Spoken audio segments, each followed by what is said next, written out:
Hey, what's up? You know who it is, the Trillis Winter, aka Emma Jane. Boop, got my lip gloss popping. So, today we're going to talk about the Shadow series, but the top reasons you or someone you know can't sustain a relationship, a healthy relationship, for longer than short periods of time. Now, let's talk about it. Like and subscribe before we get to it, or I'm gonna quit. Just kidding. And I just want to say thank you for supporting the channel. Oh my gosh, we're over 800 views in total. I'm so grateful for each and every one of you, and I just want to let you know that. So I am all about self-awareness and just getting people to where they want to be. And so I want to appreciate you helping me do that by sharing and all the things. So share with a friend if you know that they cannot get in a relationship and they like 35 plus, 40, 50, 60, and you're like, they say they want a relationship, but they just can't seem to find one. Well, there's usually reasons behind that. So that's what we're going to explore in this video. So we're going to talk about the top reasons that you or someone else you know can't sustain a healthy relationship. So the first one is lack of flexibility. As we get older into our world, in our lives, we become more rigid. And we call that in psychology the crystallization effect. And so what happens is we get really, really set in our ways. We start doing things in a routine. We don't want others to mess up our routine. And so what happens is that we have a hard time commingling and coexisting with others when we are too rigid and not flexible enough. So, as you get older, yoga is really important. I've been doing yoga lately, and I notice how great I feel, but it really reminds me, dang, I'm kind of tight. My legs is hurting, my hips, and I'm like, ooh, yoga is everything. But we have to do that for our mind and our behaviors as well. We have to learn how to be open. And the way that you get rid of lack of flexibility or your rigidity is to continue to be open. Keep your energy and your heart space open. And what it is basically saying, you know what, I surrender to the day. I am not trying to control the day, but I can allow other people to be themselves. I can still be myself without judgment. And what that does is it creates a magnetic field around you. People love open people. Okay, people do not love closed people. It's not cute. I mean, it's cute for a little bit, but then you're just exhausted. So when you're too rigid, you actually are exhausting the person and you don't even realize it. And so they're like, ew, I don't like you. Or you have experienced that they will reject you, so you start rejecting them sooner. So that's number one. Number two that we covered in the last episode, which was emotional immaturity. A big reason why a lot of people can't sustain a relationship is because they're just emotionally immature. They have not sought therapy. They have not done self-help books. They've not done anything to grow their mindset. And so what happens is they are still stuck in their childlike behaviors. And this is the thing. A lot of people, oh, I've been married, or, I've been in a long relationship, but it was back in the day. And the thing is that if you didn't grow in your relationship, you are stuck at that age. So, when people get married and they're young and then they get a divorce and they go out and they're like, oh my God, this is so hard. This is so difficult. It's because those people have grown typically, and you may not have in your marriage or your long relationship. So it causes you to be emotionally stunted. Another thing is being too dramatic and a lot of pressure. Let me say this. Women can be like this. I am going to go ahead and own that. Like women, a lot of women who have gotten attention as a child being dramatic, take that into their adult years. And so when they don't get their way, they do tantrums.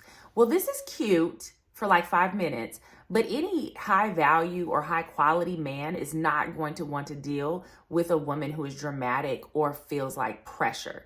You kind of have to like grow with a person to bend under their pressure. But if you've already settled and you've already got your life together and someone comes in trying to pressure you to be something that you're not or change the way you are, most likely that other individual is going to buckle under the pressure and just say the hell with you. They're not going to be here for this at all. So we have to be mindful, especially as women, if this is, if you're a woman watching this, is that we keep our dramatic crap to our homegirls or our friends, not in our relationship, because that will exhaust a man, especially if he's a high quality man. So you have to be very mindful of that. And so being emotionally immature is more so on the man's side, where he doesn't know how to articulate his emotions and he avoids, withdraws, whereas a woman is more expressive in her emotions because she's been allowed to be the victim as a kid. And so the man has not been allowed to be the victim, so he withdraws. The woman is like, okay, I'm about to be dramatic and tantrum and kick up dust. And so that's cool until it's not cool. And you have to learn how to control yourself emotionally in those spaces. So that's that. Let's go to the next one, is being selfish and self-absorbed and self-centered. There is something that's beautiful about a selfish individual. It means that if they do something for you, they're doing it out of the goodness of their heart if you know them to be selfish. Because most selfish people only do what makes them feel good. But when you decide to be in a relationship, it is super duper important that you ask yourself, what can I do to serve my partner today? And if you have been single for a long time, or you are one of those like short-term serial daters or serial monogamous people where you're only doing like 3 or 4 months and you break up in 3 or 4 months, you have to relearn kindness to their taste, right? So when you're selfish, you're only thinking about yourself most of the time. Like, oh, what do I want them to do to entertain me? What do I want them to do to pleasure me? Unless you are a pleaser, and most of the time pleasers are in the bedroom. But when you get 2 takers together, you usually do not have a healthy relationship. So a lot of takers will try to, or selfish people will try to hook up with givers, which are non-selfish people. And so they bump heads over time, because if that giver knows their worth, they're not going to deal with the selfish energy for too long. Okay, so let's go for there. The next thing is arrogance. It just gets up under my skin, because it is really difficult to have relationships when you're arrogant. Your partner needs to be able to influence you. It is important that you date somebody that you can be influenced by in a positive manner.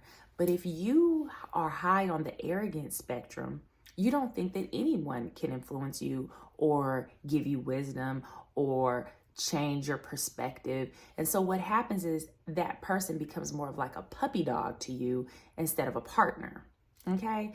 And that is going to get exhausting over time. So usually arrogant people, you typically will find someone with low self-esteem that they will basically run over and treat like crap. And so arrogance is really like, you can't tell me anything. I will not be bent. I will not bend. I will not be influenced. I will not compromise, because I think my way is the right way all the time. And no one has the right way all the time. You guys can both be right in the same space. So, but to think that you are smarter or better or whatever, and these are the people that you choose to be around, it feeds arrogance. And so most arrogant people can't stay in relationships with healthy people or people who are balanced. They would have to go with lower tiered, low self-esteem individuals in order to be arrogant. So arrogance can be one of those super red flags about why you can't stay in a relationship or be in one, because your attitude is just ill. So, we have to work on making sure that we check ourselves if we know that we're on the air. If we've been called arrogant, pay attention. If someone has said you're arrogant and cocky, well, they're probably picking up on something with you, and it's not cute. So whoever told you that was cute, you're going to have to rekindle that or refigure that, because it's not healthy in a relationship. But it's great if you're by yourself. It's good for like 10 minutes, but when you're with other people, not so much. Now, the next one is dating out your league or dating under your league. This is equivalent to someone like super wealthy dating like a lower class person. Initially, it's fun, right? You're like, oh, I can spoil this person. But when you find out that you are unable to meet each other eye to eye on decisions because they don't think similar, or they're thinking so abstract, or they have lack thinking, you realize that you're dating under your league. And here's the deal. A lot of people will date under their league if they are emotionally unavailable. They will also date out of their league if they're emotionally unavailable. If you are looking for someone to compliment you, they are not going to be too far out or under. So if you look and you're like, oh, I'm dating someone that, like, if you're a pastor or you want to go to the church and you decide you want to date a stripper, you already know that's not going to work, but you just want to experience some fun. So what happens is when you're emotionally unavailable, when you're, caught up in your job, when you're in a field that, you need a certain image and you dating somebody that doesn't fit that image, you have to pay attention to why you're doing what you're doing. And many times we date out or under our league because we don't want commitment. And that is an inner thing with us. So we have to address that, because if you really wanted a commitment, you would try to find somebody who is aligned with what you're doing. And if they're out or under your league, most times they're not. So you have to ask yourself, are you getting into this situation to use them? Or are you getting in for a trophy? Are you getting in them for an image? And we don't get along with each other? What are your reasons for dating out or under your league? Is this just for a thrill?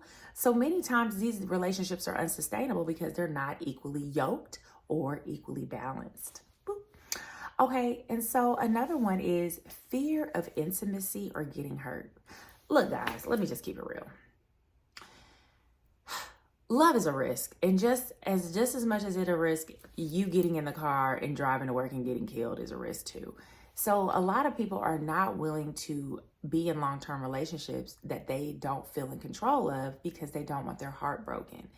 And this is a very common fear, and it is very common with men more than women. And so it has to be addressed that if you meet a man who has not been in a very committed long-term relationship, they probably have a fear of intimacy and fear of getting hurt, and they don't know how to really accept the risks that come with being vulnerable. So if you meet somebody and they have this like past of not really being able to sustain healthy relationships, usually it's because they're scared of being hurt. And you cannot get into the love space without being hurt, because everyone is going to hurt you. I know, cat's out the bag, but you have to find somebody who's worth being hurt by. So for instance, is that if you know somebody has got a great character, they are mostly honest with you, they care about your feelings, they care about who you are, those are the people who are worth being hurt by, because they're probably not going to hurt you on purpose. And if they do hurt you, it's because they just realize this is not working for them and they want to be straight up with you and honest. But if you go into it differently and say, you know what, love is a risk. And if I can appreciate the good that it brings out of me, the lessons that I learned, I'm okay with being open in that space and not fearing intimacy as much. But if you're looking at love and relationships as a means to an end, then you are probably going to be one of those people who have fear of intimacy and not feel safe in a relationship. So you will just do things like date out of your league. You will become closed up, not transparent, not vulnerable, and you are having a very surface relationship. And but it still, guess what? It still doesn't protect you from your emotions. So, you go through all of this work to protect yourself from emotions and getting hurt, only to find out you still get hurt. So you might as well just enjoy the relationship while you have it and be appreciative of the person versus trying to hide from how you feel so you don't get hurt, because you're going to get hurt anyway. So you might as well just jump on in and just get hurt and then rub your knees off and be like, what did I learn from this? Versus, I'm never going to get what I want long term, because nothing's forever. You can be positive or you can be negative. It's up to you. So the 10th thing, well, I don't want to number them, but I really did number them, is being transactional in your relationships. This is where I think a lot of people are turning to because they've gotten hurt. Now everything is basically quid pro quo or tit for tat. You know, I'm going to do for you if you do for me, and that 50-50 thing. Well, newsflash, love is not 50-50.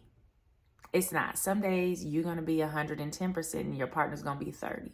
Some days they're going to be 58 and you're going to be 42.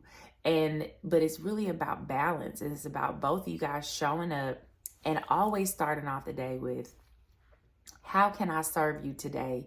Or how can I be inspired to make my partner happy, knowing that I'm going to get my needs met either by them or the universe in some way. But when we stick to transactional relationships, I hate to say it, but it turns into a pimp prostitute situation or a trick or, you know, something like that, where you're just using the person to get your needs met when it's really not based in deep like or care. It's just, this is what they did for me and this is why I'll keep them around. That's really, we got to check our intentions when we get into relationships with people, because those relationships, although they may last, it's very shaky. You know, it's like, what if you can't show up? What if you lose your money? You don't have any, you know, there's nothing unconditional keeping you in that space. It's just, I'm going to show up as long as you benefit me.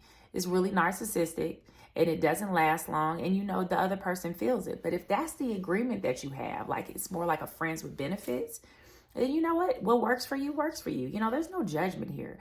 But a lot of people are getting into this age where they are wondering why they can't get in a relationship. And a lot of reasons is because they don't really want one. They don't want to share. They don't want to free up their space. They don't want to be less rigid.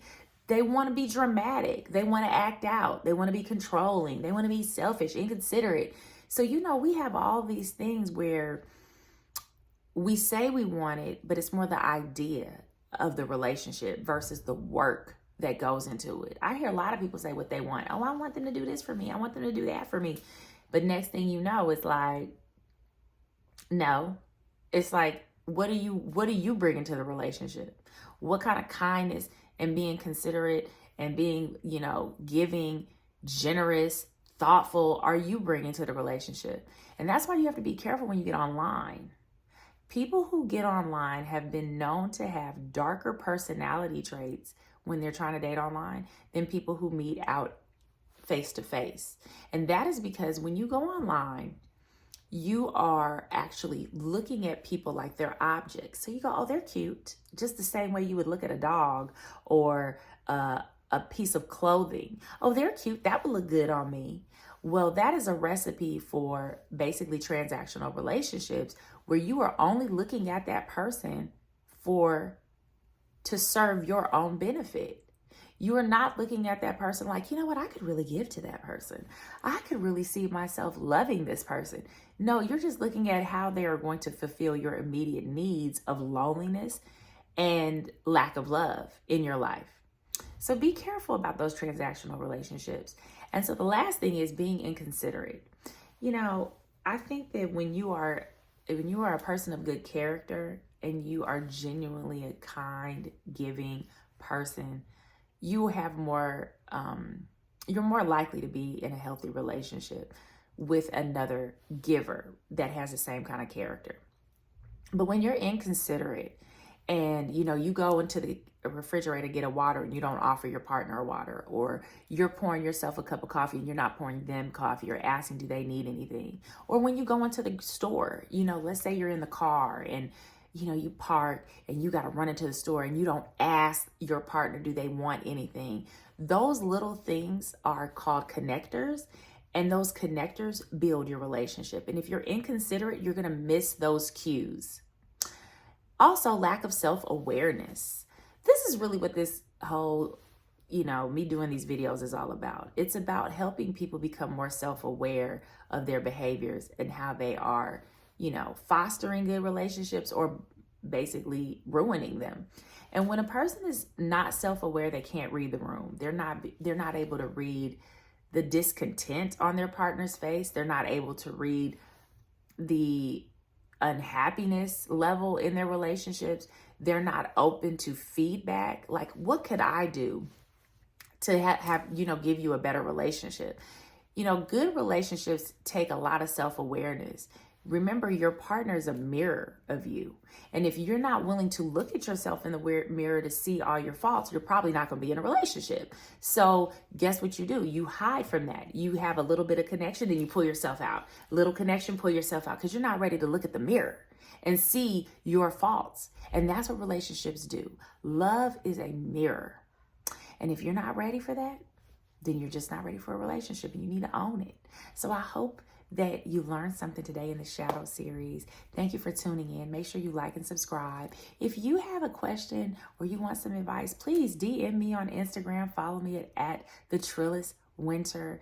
And you can Gmail me if you have any questions. I would love to answer it. And so you need coaching. I do that too, because I ain't in a therapist space anymore, but I am here to help. And so anyway, thank you so much for tuning in. Like and subscribe and share with somebody that you know sucks at relationships. No, I'm just kidding. Could do better at a relationship. Thank you for tuning in. Talk to you later. Bye.